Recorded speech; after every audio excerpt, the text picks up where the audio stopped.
Seguimos aquí en Buen Día Uruguay y les cuento que este viernes se cumplen 40 años de lo que luego se dio a conocer al mundo como el síndrome de Estocolmo.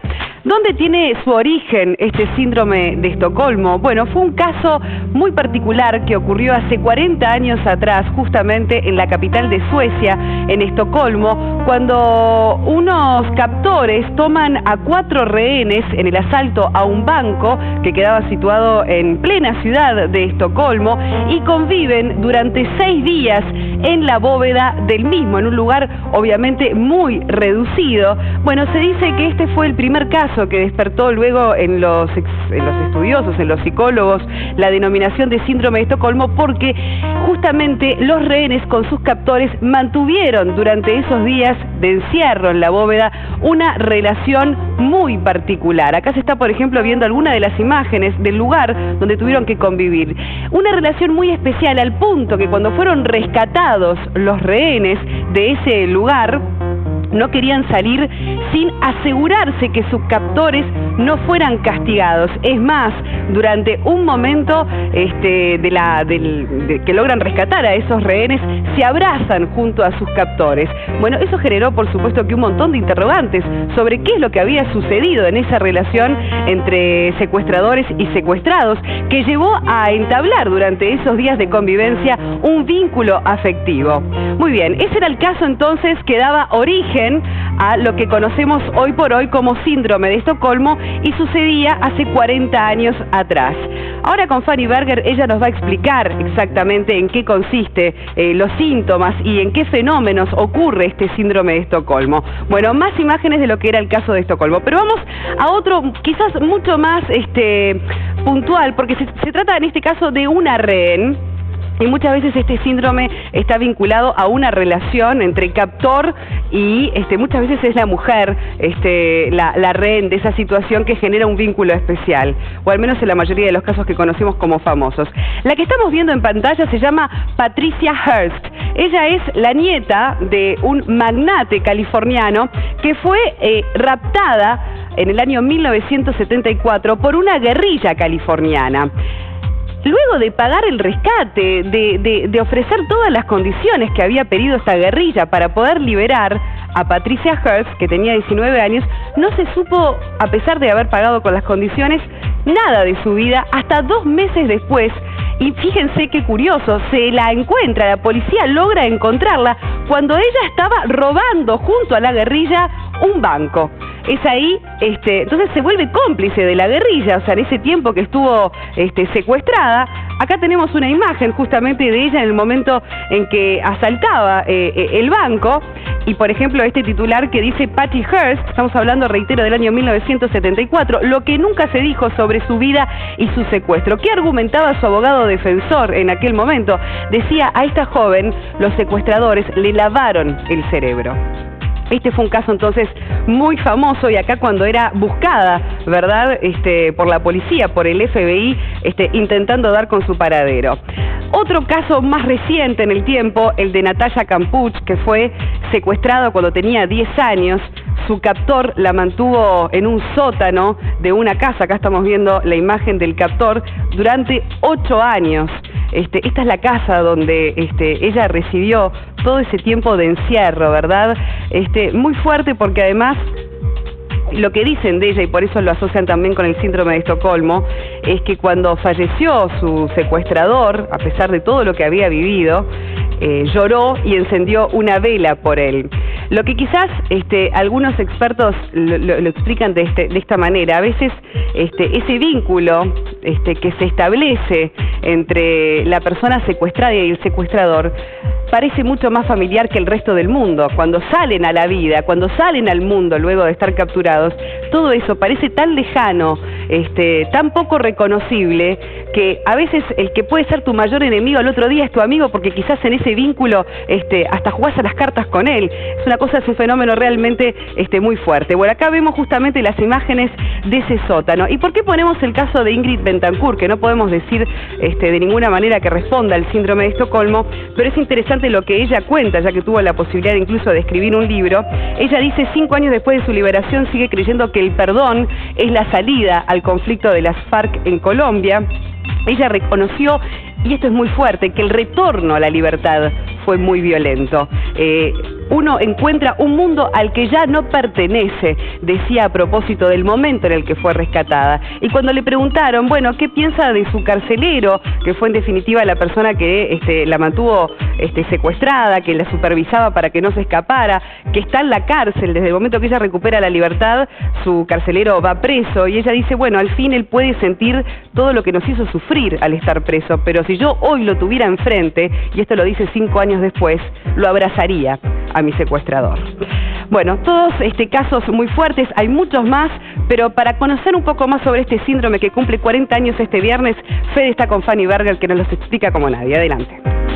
Aquí estamos, sí, junto a Cristian también. Bienvenida, Fanny. Fanny, buen día, ¿cómo estás? ¿Qué tal? ¿Cómo andan? Ha sido una estupenda introducción que nos trajo Sole, generando distintos testimonios o haciendo historia respecto a distintos casos que dan cuenta también de este síndrome de Estocolmo. ¿Que lo puedes definir en pocas palabras como qué? Claro, el síndrome de Estocolmo, que justamente el 23 de agosto se cumplen 40 años, habla de la relación que se establece entre el secuestrador, el captor, y los rehenes, ¿verdad? Ahora, lo que hay que entender psicológicamente el contexto, porque no podemos hablar de amor, sí de relación afectiva, y por afectos hay positivos, negativos, o sea, placenteros y displacenteros. No es amor, eso no es una relación amorosa. Una relación afectiva, sí, y hay una gran diferencia, porque lo que hay que mencionar, el contexto, esos rehenes, eran 4 en Estocolmo, y mira una mujer que estableció un lazo más afectivo con su captor, con uno de ellos sobre todo, no podía irse. Es más, fue amenazada y le pusieron una horca, o sea, esa mujer tendría, infiero, miedo. Sí, pánico. Pánico. Entonces, no podemos hablar de amor, podemos hablar que en situaciones críticas, donde hay un peligro de vida, los seres humanos echamos mano a mecanismos nuestros para defendernos, para aplacar, intentar disminuir el miedo, la rabia y tratar de sobrevivir, ¿verdad? Pero no podemos decir que se enamoraron, no. Pueden haber casos puntuales de enamoramiento, pero lo que se ve más entre el captor, el torturador, el secuestrador, es eso. Y vamos a llevarlo a las familias, a la clínica. ¿Qué se ve en la clínica?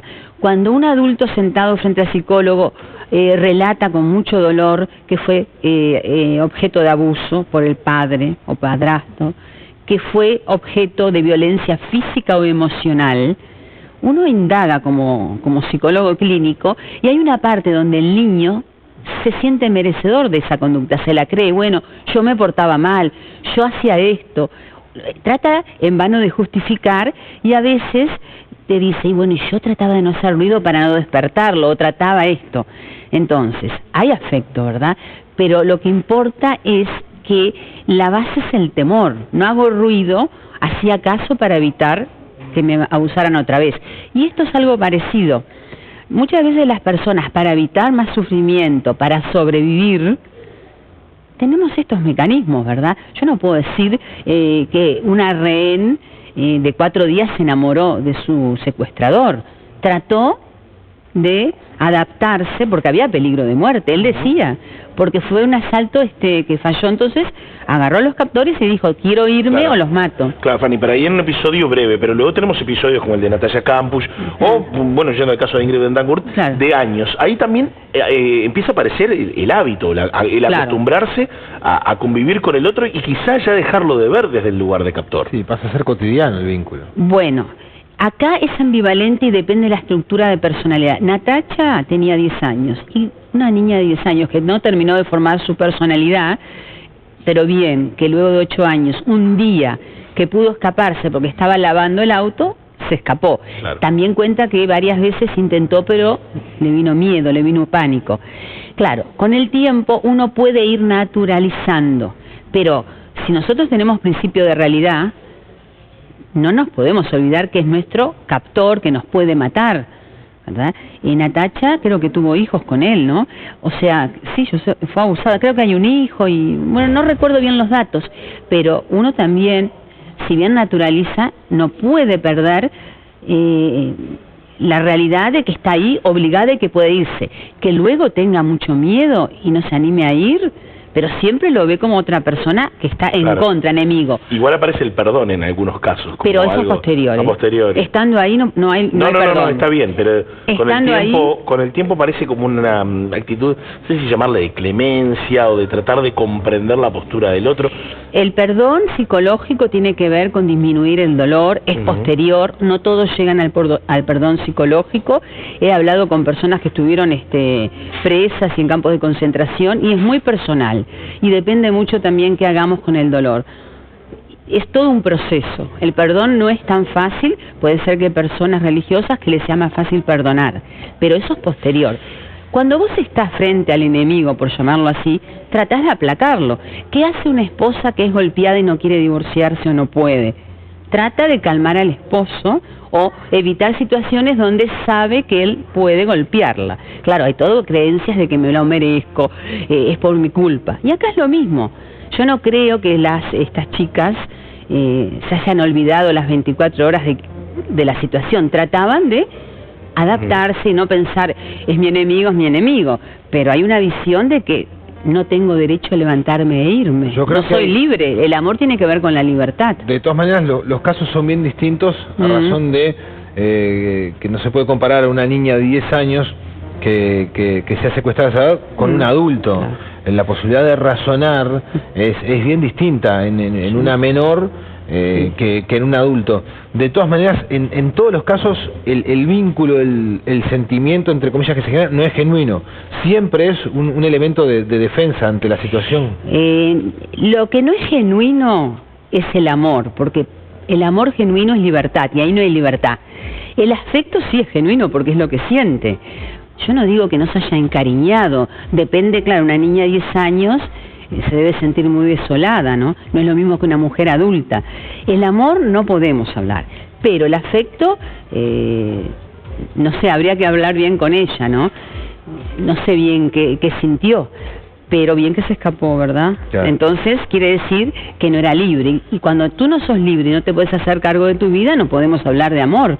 Podemos hablar de sentimientos encontrados, que se contradicen. Uno puede amar mucho a un esposo golpeador, pero también sentir mucho miedo y rabia. Lo mismo con los niños. Los niños aman a sus padres, pero tienen mucha rabia y mucho miedo de la violencia emocional o física que pueden ejercer. Claro. Entonces hay que distinguir afecto de sentimientos más profundos. Habría que indagar bien, pero muy bien, qué sentimientos y emociones a lo largo del cautiverio sintieron.